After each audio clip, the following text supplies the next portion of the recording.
नमस्कार साथियों, आज का हमारा टॉपिक रहेगा नर्सरी पौधशाला। इस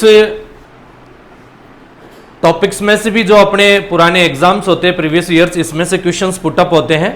जैसे मैं बात करूं एग्रीकल्चर सुपरवाइजर 2015 की, तो इसमें से एक क्वेश्चन आया था कि जो पौधशाला की क्यारियां होती हैं, नर्सरी की क्यारियां, इनको स्टेरिलाइजेशन करने के लिए, बोले तो जीवाणु निर्जमीकरण करने के लिए कौन सी दवाई का प्रयोग किया जाता है। ये 2012 में आया था, सॉरी। तो फॉर्मेलिन या फॉर्मेल्डिहाइड, इसका 0.1% सॉल्यूशन अपन काम में लेते हैं, 0.1%। ये क्वेश्चन भी आया हुआ है। इसके अलावा जो है आपके जो नर्सरी में जो क्वेश्चंस पुटअप होते हैं वो होते हैं कि जैसे प्याज है, टमाटर है, बैंगन है, इनका अगर 1 हेक्टेयर में खेती करनी हो तो अपन नर्सरी में कितनी दूर में, कितने मीटर एरिया में इनकी अपन पौध तैयार करें। तो इसका एक क्वेश्चन जो है टमाटर में से आया हुआ है कि टमाटर की 1 हेक्टेयर में खेती करने के लिए नर्सरी में क्यारी का क्षेत्रफल या एरिया कितना होना चाहिए। तो उसमें जो ऑप्शंस आए थे, देखो एक्चुअल में वैसे टमाटर का एरिया अपने बुक्स में ज्यादातर जो रिकमेंड कर रखा है वो है 100 से 125 मीटर स्क्वायर, लेकिन उसमें जो ऑप्शंस थे वो यूं थे, ए में 250, ब में फिर 500, स में 700 और फिर 1000 मीटर स्क्वायर। तो सबसे छोटी जो यूनिट थी, सबसे छोटा जो ऑप्शन था वो था अपना 250 मीटर स्क्वायर। वैसे एक्चुअल में होता है 100 से 125 मीटर स्क्वायर होता है। इसके अलावा इसी टॉपिक में अपन पढ़ेंगे प्रतिकूल मौसम। प्रतिकूल मौसम में जैसे अपन ने पिछले टॉपिक में भी चर्चाएं कर ली है कि जो एडवर्स क्लाइमेट्स होते हैं इनमें सबसे ज्यादा क्वेश्चन पूछा जाता है पाले का, फ्रॉस्ट का। फ्रॉस्ट से या पाले से बचाने के लिए फसलों में कौन से रसायन का प्रयोग किया जाता है। तो मुख्यतः किया जाता है H2SO फॉर @0.1% काम में लेते हैं। ये बहुत सी बार जो है जेट और सुपरवाइजर में आया हुआ क्वेश्चन है ना। इसके बाद में कभी कभी ये भी पूछ लेते हैं कि निम्न में से पाला संवेदनशील। संवेदनशील का मतलब होता है सेंसिटिव, और सेंसिटिव का मतलब होता है जिसमें नुकसान होता हो, है ना, सेंसिटिव, है ना। जैसे बहुत सारी बाजार में कोल्ड क्रीम्स आती है, उसमें कहते हैं कि जैसे मेरी स्किन जो है कोल्ड सेंसिटिव है, यानी सर्दियों में खराब हो जाती है, तो उसके लिए अलग अलग प्रकार के जो कॉस्मेटिक आपके जो है पर्पज की क्रीम्स वगैरह उपलब्ध रहती है। तो सेंसिटिव मतलब होता है संवेदनशील। तो कौन कौन सी फसलें जो पाला में जिनमें नुकसान होता है, तो फलों में बात करें तो केला है, पपीता है ना। और अगर बात करें अपने फसलों में तो चना है और सरसों है। इसके बाद में अपन पढ़ेंगे फल वृक्षों में जो है कितने कितने दूरी पे लगाए, तो इनमें से भी क्वेश्चंस कई बार आते हैं। जैसे आम को कितनी दूरी पे लगाया जाता है, 10 × 10 मीटर की दूरी पे रखा जाता है। तो बहुत ही छोटा और 2-3 क्वेश्चन पुटअप होने वाला ये जो है टॉपिक है। अब अपन जो है इसमें स्टेप बाय स्टेप देखेंगे कि इसमें कौन कौन सी चीजें कवर होगी, है ना। सबसे पहले अपन पढ़ेंगे कि नर्सरी होता क्या है। देखिए, पौधों को परमानेंट साइट पे खेत में रोपने से पहले सब्जी वाले या फल वृक्षों को छोटी अवस्था में सामूहिक रूप से उचित देखभाल के लिए जहां पौधों को उगाया जाता है वो नर्सरी कहलाता है। जैसे टमाटर को खेत में रोपने से पहले थोड़ी सी दूर में या कम एरिया में अपन उसकी पौध तैयार करते हैं, उस पौध को ही पौधशाला या नर्सरी कहा जाता है। अब जब नर्सरी के लिए अपन अगर क्यारी का चुनाव करेंगे तो पहले तो जो क्यारी होनी चाहिए, उस क्यारी की कंडीशन क्या होनी चाहिए, चेक बेसिन की क्यारी होनी चाहिए, धरातल से या जमीन से 15 सेंटीमीटर उठी हुई होनी चाहिए या ऊपर होनी चाहिए। इसका कारण यह है कि जैसे टमाटर है, फूल गोभी, पत्ता गोभी है, बैंगन है, मिर्च है, इसके अलावा पपीता है, इनकी अपन जब पौध तैयार करते हैं, नर्सरी तैयार करते हैं, अगर उसमें वाटर लॉक्ड कंडीशन हो गई, अगर पानी भर गया, तो ऐसी स्थिति में आर्द्र गलन या डैम्पिंग ऑफ रोग होने के चांसेस ज्यादा रहते हैं। इसलिए उस डैम्पिंग ऑफ रोग को, डिजीज को अगर अवॉइड करना है तो आपको जो आपकी नर्सरी की जो चेक बेसिन क्यारी है उसको 15 सेंटीमीटर आप उठी हुई रखें, जिससे पानी इकट्ठा ही नहीं हो। दूसरा क्वेश्चन आता है कि पौधशाला की जो क्यारी होती है इसका स्टेरिलाइजेशन यानी जीवाणु निर्जमीकरण काहे से करें इसको, जीवाणु निर्जमीकरण या इसको बोलते हैं स्टेरिलाइजेशन, और वो किया जाता है भैया फॉर्मेलिन से। ये क्वेश्चन आया हुआ है ना, फॉर्मेलिन, फॉर्मेल्डिहाइड भी बोलते हैं। इसका भी 0.1% का सॉल्यूशन लेते हैं। 1 लीटर में 1 ml दवाई या 1 ml जो है इसमें अपना इंसेक्टिसाइड फंजिसाइड काम में लेते हैं। फिर इसके बाद में आ गया, ये तो जनरल इंट्रोडक्शन हो गया कि नर्सरी की क्यारी क्या होता है, कितनी ऊपर रखें, कैसे उसका ट्रीटमेंट करें, है ना।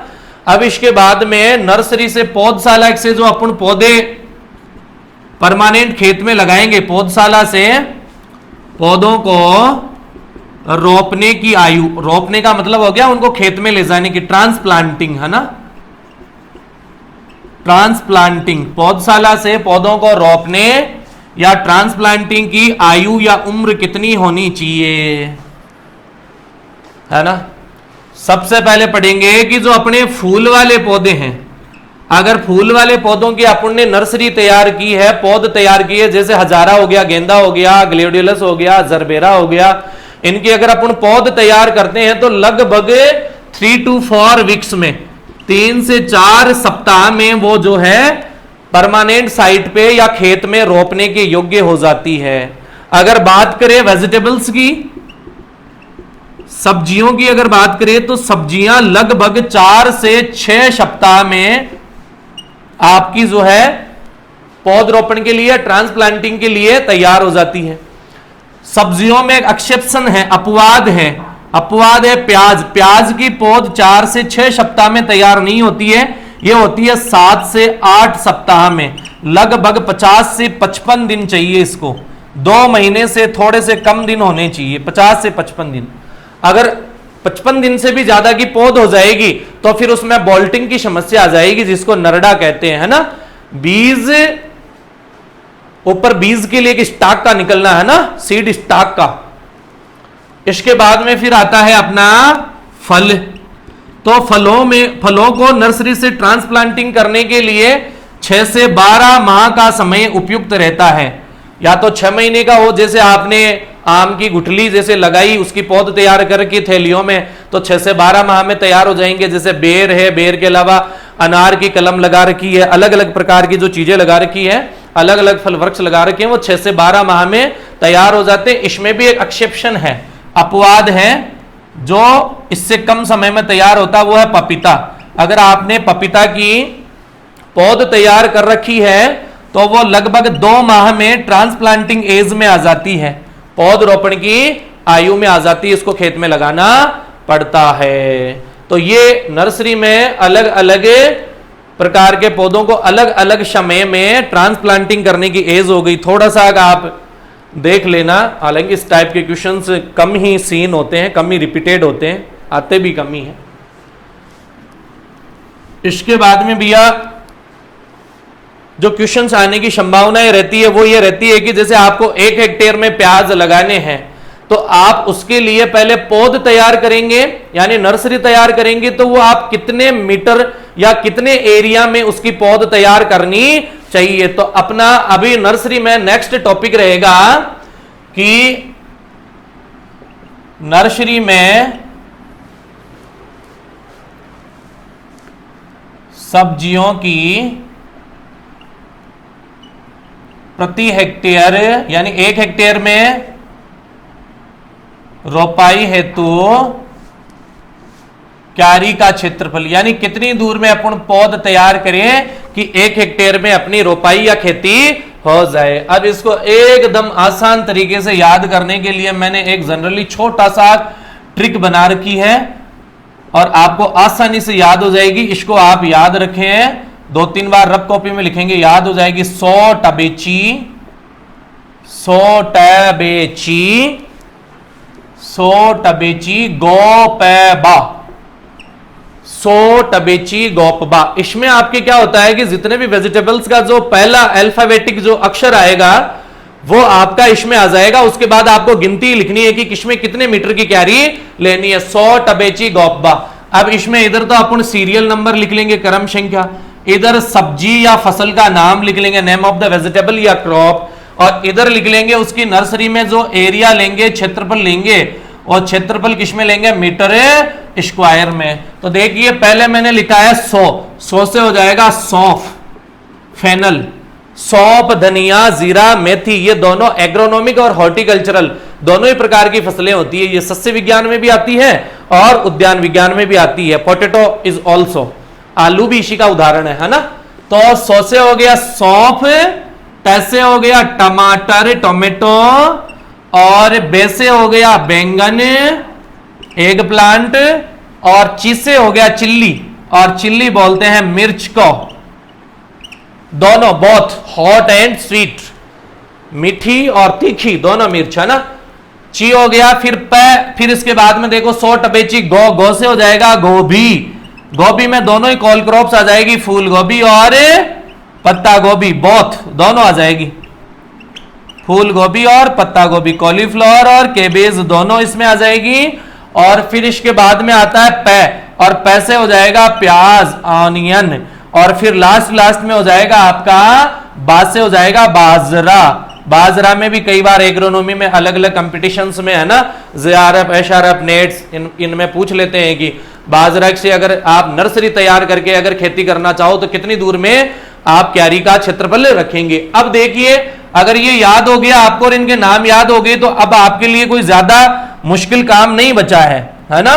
जैसे सौंफ, एक तो अपन डायरेक्ट सोविंग कर देते हैं, दूसरा उसकी नर्सरी तैयार करते हैं। अगर पौध अगर लगाएंगे सौंफ की तो अपन को नर्सरी में क्यारी का क्षेत्रफल चाहिए 100 मीटर स्क्वायर, टमाटर में चाहिए 100 से 125 मीटर स्क्वायर चाहिए, इसके बाद में बैंगन में चाहिए 125 से 150 मीटर स्क्वायर, इसके बाद में मिर्च में चाहिए 150 से 200 मीटर स्क्वायर, इसके बाद में फिर जो है आपका फूल गोभी, पत्ता गोभी में चाहिए 250 मीटर स्क्वायर, और इसके बाद में आता है प्याज जो मोस्ट इंपॉर्टेंट है, इसके लिए चाहिए 500 मीटर स्क्वायर की क्यारी या इतनी दूर का एरिया, और बाजरा के लिए भी 500 मीटर स्क्वायर। आप चाहो तो थोड़ा सा इसको टेबुलर फॉर्म में ऐसे लाइंस वगैरह बना के भी पढ़ सकते हो, देख सकते हो। तो अगर आप इसको थोड़ा सा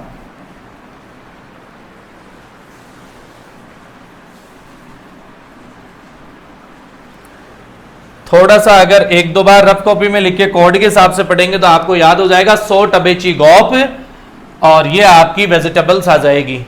ये इंपॉर्टेंट है, ये एक बार पूछा हुआ है किसी भी कंपटीशन में, किसी भी रूप में आपके सामने ये आ सकते हैं। तो आप इसको याद कर ले कि ये नर्सरी का क्षेत्रफल हो गया। फिर इसके बाद में पढ़ेंगे अब नर्सरी से संबंधित या हॉर्टिकल्चर से संबंधित मान लो एक छोटा सा टॉपिक इसी में चलता है, प्रतिकूल मौसम। ऐसा मौसम जो फल वृक्षों, सब्जियों एवं फसलों के अनुकूल नहीं हो, प्रतिकूल हो, है ना। और प्रतिकूल होता है हानिकारक होता है। तो प्रतिकूल मौसम में कौन कौन से कंटेंट आते हैं, जैसे पाला हो गया, फ्रस्ट हो गया, लू हो गया, ओलावृष्टि हो गई, तेज आंधियां हो गई, ये सब आती है। इनमें से पाला में से ज्यादा क्वेश्चन आते हैं ना एडवर्स क्लाइमेट में। तो पाला क्या होता है कि जब सर्दियों में 0 डिग्री सेल्सियस से कम तापमान चला जाए, जब 0 डिग्री सेल्सियस से नीचे तापमान चला जाता है, तो ऐसी स्थिति में फल वृक्षों के जो पत्तियां होती हैं, इनमें जो टिश्यूज होते हैं, उत्तक होते हैं, वो फ्रीज हो जाते हैं, वो डेड हो जाते हैं, मृत हो जाते हैं। और इसी कारण से उनमें बहुत ज्यादा जो क्षति होती है, चिलिंग इंजरी होती है ना। तो 0 डिग्री सेल्सियस से अगर नीचे जो तापमान चला जाए तो उसको पाला कहेंगे, फ्रॉस्ट कहेंगे। कई बार क्वेश्चन यहां से आता है, पाला संवेदनशील फसलें कौन कौन सी हैं। पाला संवेदनशील, अभी संवेदनशील पे इसी टॉपिक पे अपना छोटा सा एक लेक्चर रहा था कि संवेदनशील होता है सेंसिटिव, जो सहन नहीं कर सकता, जो नुकसान वाली चीज को सेंसिटिव बोलते हैं अपन संवेदनशील। तो कौन कौन सी फसलों में पाला नुकसान करता है। अगर फल वृक्षों की बात करूं तो केले में बड़ी बड़ी कोमल कोमल पत्तियां आती है, इसके अलावा पपीता में बहुत ज्यादा नुकसान करता है, इसके अलावा आपके आंवला में करता है। आंवला फ्रॉस्ट से भी जो है सेंसिटिव होता है और ये डोरमेंसी में भी जाता है, सुषुप्त अवस्था वाला, और पाला संवेदनशील फल होता है। जबकि केला और पपीता दोनों ही जो है पाला संवेदनशील भी होते हैं और जल भराव के प्रति भी, वाटर लॉक्ड। अगर पानी भर गया तो इनका तना सड़ने लग जाएगा, क्योंकि इनका तना क्या होता है, शूडो स्टेम होता है, आभासी तना होता है, जिसमें किसी प्रकार की लकड़ी नहीं होती है। तो इनमें क्या होता है, स्टेम रोट, पाद गलन, तना गलन होने की संभावनाएं ज्यादा रहती है। फिर पाला से बचाव कैसे करें भाई? तो बचाव के उपाय में सबसे पहले रसायनों का प्रयोग करेंगे। तो रसायनों में अपन बार बार 2-3 क्लास में रिपीट कर चुके हैं। H2SO4 जिसको सांद्र सल्फ्यूरिक अम्ल या गंधक का तेजाब भी बोलते हैं, गंधक का तेजाब या सांद्र सल्फ्यूरिक अम्ल, इसका कितना % काम में लेंगे भैया? 0.1। यह भी बहुत महत्वपूर्ण है और इस बार सुपरवाइजर में आने के प्रबल चांसेस हैं इसके, है ना, 0.1%। इसके अलावा कुछ बुक्स में एक रसायन और दे रखा है, DMSO, di methyl sulpho oxide, DMSO, इसकी लेते हैं 0.05% मात्रा। ये एग्जाम की दृष्टि से कोई ज्यादा इंपॉर्टेंट नहीं है, पूछा नहीं जाता है। इसके अलावा अगर फसलों में पाले से बचाना हो तो तुरंत सिंचाई कर दे। जैसे आपको पता रहे कि कल शाम को या रात को जो है सर्दी या ज्यादा पाला पड़ने वाला, तो ऐसी स्थिति में आप सिंचाई कर दे। इरिगेशन, इरिगेशन क्या करती है, लेटेंट हीट ऑफ फ्यूजन छोड़ती है। इनमें एक विशेष प्रकार की गुप्त ऊष्मा होती है ना, तो उसकी वजह से सिंचाई के कारण 1 से 2 डिग्री सेल्सियस तापमान क्या होता है, फसलों का बढ़ जाता है। क्यों बढ़ता है? गुप्त ऊष्मा के कारण, लेटेंट हीट ऑफ फ्यूजन के कारण, है ना। तो आप इरिगेशन कर सकते हैं। इसके अलावा धुआं करके, धुआं करने के लिए किसान क्या करेगा, बीड़ी सिगरेट नहीं जलाएगा। उसके लिए आप जो है जैसे गीला हरा चारा है, चारों तरफ खेत की मेड़ पे रख के उसको जलाने से जो है धुआं हो जाएगा। और धुआं भी क्या करती है, एक प्रकार की उसमें हिट जो होती है ना, वो जनरेट करती है, और हिट जनरेट करने से टेम्परेचर राइज होता है ना, तापमान बढ़ता है। इसके अलावा आप जैसे घास फूस की टाटियां बांधकर, जहां अपनी नर्सरी है छोटी जगह, वहां टाटियां बांधकर, या वायुरोधी वृक्षों की पट्टियां, शेल्टर बेल्ट से भी जो है आप पाले से बचाव कर सकते हैं। तो थोड़ा सा इसको भी देख लेना कि कौन कौन से पौधे हैं और किस किस का प्रयोग किया जाता है। यहां से क्वेश्चन आते हैं और यहां से आते हैं। अगर अपन फसलों की बात करें ना पाला संवेदनशील में, तो फसलों में आ जाएगी अपनी चना और सरसों, चना, सरसों और मटर। इनमें भयंकर रूप से जो है पाला प्रभावित करता है। मटर में फलियों में दाने ही नहीं बनते हैं, सरसों में भी फलियों में दाने नहीं बनेंगे, और चने की जो पॉड होती है, पॉड में भी जो है आपका दाना नहीं बनता है। तो ये छोटा सा प्रतिकूल मौसम में, वैसे तो बहुत सारे हैं, लू भी है, ओलावृष्टि भी है, लेकिन उनमें से कोई क्वेश्चन आने की संभावना नहीं रहती है। ये भी आप लोग लर्न करें। फिर इसके बाद में इसी में अपन थोड़ा सा आगे जो अपने फल वृक्ष हैं, जब अपन उसमें रेखांकन की विधियां पढ़ रहे थे, हालांकि वहां से संबंधित टॉपिक है, जो गड्ढे तैयार करेंगे उन गड्ढों के बारे में थोड़ी सी सामान्य जानकारी कि किस पौधे के लिए कितने कितने आकार का गड्ढा होना चाहिए, गड्ढे कब खोदें, और गड्ढों को भरते समय क्या सावधानी रखें, उनको फिलिंग करने के लिए क्या क्या मटेरियल यूज में ले। तो फल वृक्षों के लिए जो पिट्स काम में लेंगे, गड्ढे लेंगे, उनकी अपन जनरल इंट्रोडक्शन पढ़ेंगे। फल वृक्षों के गड्ढे, फल वृक्षों के गड्ढे पढ़ेंगे। देखिए ज्यादातर फल वृक्षों को अपन जो है वर्षा ऋतु में उनकी रोपाई करते हैं, पौधरोपण करते हैं। इसलिए वर्षा ऋतु से पहले, वर्षा ऋतु का मतलब हो गया जुलाई अगस्त, इसमें तो पौधरोपण हो जाता है। तो गड्ढे क्या करेंगे, 1 महीने पहले, 1 माह पूर्व मई जून में खोदते हैं। मई जून में क्या होता है कि तेज धूप होती है, और तेज धूप से जो सोयल बॉर्न डिजीज होते हैं, इसके अलावा जो कीटों की छुपी हुई अवस्थाएं होती है, प्यूपा होते हैं, वो भी मर जाते हैं। इसलिए पौधरोपण के 1 महीने पहले मई जून में गड्ढों को खोदना चाहिए। अच्छा, जब गड्ढों को वापस भरते हैं, जब फिलिंग करते हैं पिट्स को, गड्ढों को भरते हैं, तो उस समय क्या सावधानी रखनी चाहिए, या कौन सा क्वेश्चन पुटअप होता है। तो यहां क्वेश्चन पुटअप ये होता है कि गड्ढों को भरते समय जो है, जो अपनी मिट्टी होती है, मृदा होती है, उसका और जो गोबर की खाद FIM है, उसका क्या अनुपात रखना चाहिए, व्हाट विल बी रेशियो, कितना अनुपात होगा। तो गड्ढों को भरते समय गोबर की खाद बोले तो FIM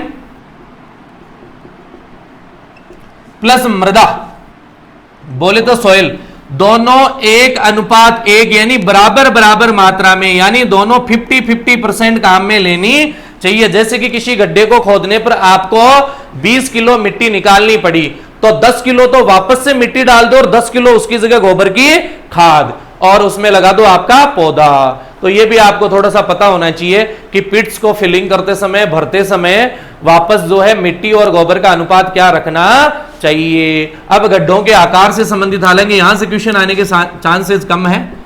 गड्ढों के आकार, बड़े बड़े पौधे हैं तो बड़े बड़े गड्ढे ले लेंगे, अगर मीडियम साइज के हैं तो मध्यम प्रकार के गड्ढे ले लेंगे, और बिल्कुल ही छोटे छोटे पौधे हैं, केले का, अंगूर का, फालसा का, तो बहुत छोटे छोटे गड्ढे ले लेंगे। 3 ही प्रकार के गड्ढे होते हैं। सबसे पहले आते हैं बड़े आकार के गड्ढे। बड़े आकार के गड्ढे कितने होते हैं? ये होते हैं 100 सेंटीमीटर क्यूब लंबाई, चौड़ाई और गहराई। गड्ढों की ऊंचाई तो होती नहीं, हवा में तो बनेंगे नहीं, है ना, जमीन में खुदेंगे तो उनकी क्या हो जाएगी, गहराई, डेप्थ हो जाएगी, है ना। तो लंबाई, चौड़ाई और गहराई 100 सेंटीमीटर क्यूब होनी चाहिए। 100 सेंटीमीटर का मतलब 1 मीटर भी होता है, तो 1 मीटर क्यूब इनकी जो है डायमीटर होना चाहिए। और सबसे बड़े जो गड्ढे होते हैं वो बड़े बड़े फल वृक्षों के काम में आती है, जैसे आम के आ गया, आंवला के आ गया, कटहल के आगे, कटहल बोले तो जैक फ्रूट, दुनिया का सबसे बड़ा फल कटहल। फिर इसके बाद में आते हैं मीडियम साइज के गड्ढे, मध्यम आकार के गड्ढे, और मध्यम आकार के गड्ढों का आकार होता है 75 सेंटीमीटर क्यूब। और इसको अगर मैं मीटर में बदलना चाहूं तो पॉइंट लगा दूंगा, 0.75 मीटर क्यूब, यानी पौन मीटर का, पौने मीटर का जो होगा। तो ये काम में आ जाएगा आपके नींबू, अमरूद, अनार, बेर,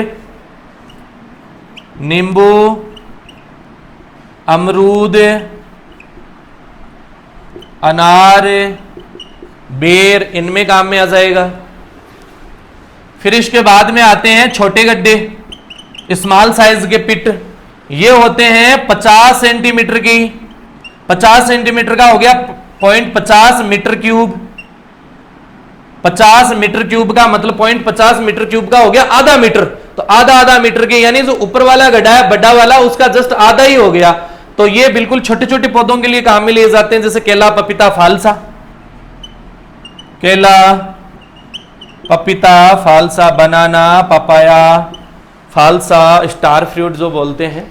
तो ये थोड़ा सा देख लेना, मुश्किल है, पूछे जाए यहां से क्वेश्चन, बट एग्जाम्स जो होते हैं वो अनएक्सपेक्टेड होते हैं, कहीं से भी कुछ भी चीज आ जाती है, इसलिए लर्न करने में कोई बुराई नहीं है। गड्ढों का आकार हो गया, लगे हाथ आप जब गड्ढों में पौधे लगाएंगे तो पौधे से पौधे की दूरी और कतार से कतार की दूरी कितनी रखी जाती है, ये भी देख लें, P/P और R/R। तो फल वृक्षों में पौधे से पौधे की दूरी, फल वृक्षों में प्लांट टू प्लांट, पौधे से पौधे की दूरी कितनी रखी जाती है। अच्छा, कतार से कतार और पौधे से पौधे की दूरी को एक शब्द में क्या बोला जाता है? प्लांट जियोमेट्री बोलते हैं, यानी पादप ज्यामिति, प्लांट जियोमेट्री भी बोला जाता है। तो सबसे पहले अपन लेंगे सबसे ज्यादा दूरी पे लगने वाले फल, जिनको 10 मीटर स्क्वायर की दूरी पे, यानी 10 मीटर कतार से कतार हो, यानी रो टू रो, और 10 ही मीटर हो प्लांट टू प्लांट। तो 10 मीटर स्क्वायर लेंगे अपन आम में, आम के अलावा कटहल में, कटहल के अलावा अपन लेंगे जैसे अपने बीलपत्र में। आम मोस्ट इंपॉर्टेंट अगर आएगा तो, कि आम में पौधे से पौधे, प्लांट टू प्लांट कितनी डिस्टेंस रखते हैं। फिर इसके बाद में आता है 9 × 9 मीटर स्क्वायर। एक्चुअल में 9 × 9 मीटर स्क्वायर होता नहीं है, लेकिन कई बुक्स में दिया हुआ है। अगर 9 × 9 ऑप्शन में नहीं आएगा तो आप उसको 8 × 8 में कंसिडर करेंगे, है ना। तो इसमें आ जाएंगे जैसे आंवला, लीची, चीकू। आंवला का अगर 9 × 9 नहीं मिलेगा आपको तो आप 8 × 8 में जाएंगे, आंवला, लीची, चीकू, है ना। फिर इसके बाद में आता है 3 नंबर पे 8 × 8 मीटर स्क्वायर की दूरी पे लगने वाले पौधे। तो इसमें आता है आपका अमरूद, जिसमें विटामिन सी प्रचुर मात्रा में होता है। बेर का प्रवर्धन रिंग बडिंग से करते हैं, अभी पढ़ रहे थे। फिर इसके बाद में आता है 6x6 मीटर स्क्वायर पर लगने वाले पौधे। 6x6 पे लगते हैं नींबू, माल्टा, अनार, खजूर। नींबू, माल्टा, अनार और खजूर। इसके बाद में फिर आता है 4x4 मीटर स्क्वायर। 4x4 पे जो है आपके संतरा के पौधे को लगाया जाता है। ये क्वेश्चन सुपरवाइजर 2013 में आया था, जिसका पेपर आउट हो गया था, उदयपुर ने किया था। 4x4 उदयपुर ने पेपर कंडक्ट करवाया था। फिर इसके बाद में आता है 3x3 मीटर स्क्वायर पे लगने वाले पौधे। इसमें वो पौधे आ जाएंगे जिनका गड्ढा सबसे छोटा था, 50 सेंटीमीटर क्यूब का था, जैसे पपीता, केला, फालसा। पपीता, केला, फालसा, अंगूर, ये सब आ जाएंगे। इसके बाद में 2 एक्सेप्शंस है जो अपने उद्यान रेखांकन की विधियों में लेआउट ऑफ ऑर्चार्ड में भी पढ़ लिया है। इनमें है पहला आपका 2.5x2.5 मीटर स्क्वायर पे लगने वाला, आपको याद आ गया होगा 2.5x2.5 पे आम की एक वैरायटी है आम्रपाली, जो ड्वार्फ है, हाई डेंसिटी प्लांटिंग के काम में भी ली जाती है ना, जिसका क्रॉस डीएनए होता है। डीएनए दशहरी इंटू नीलम बराबर आम्रपाली, डीएनए। इसके बाद में एक है, इसमें पौधों की संख्या कितनी बताई थी मैंने प्रति हेक्टेयर, 1600 पौधे प्रति हेक्टेयर। इसके बाद में एक आता है 1.25x1.25 मीटर स्क्वायर पे, इसके बारे में भी डिस्कशन कर चुके हम पूर्व में। और यह है आपकी पपीता की पूषा नन्हा, पपीता की पूषा नन्हा किस्म है।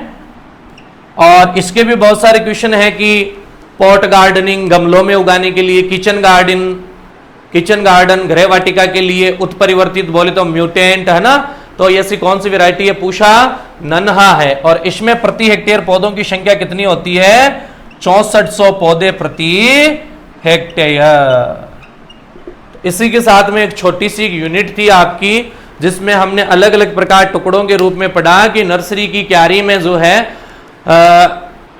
पौधरोपण की उम्र क्या रखेंगे, इसके अलावा जो ट्रांसप्लांटिंग की एज क्या रहेगी, इसके अलावा इसमें प्रतिकूल मौसम क्या है, फल वृक्षों के लिए गड्ढों का आकार क्या है, भरेंगे कैसे, और पौधों में प्लांट टू प्लांट डिस्टेंस या पौधों में जो है पौधों से पौधों की दूरी कितनी रखेंगे। ठीक है, ओके, थैंक यू।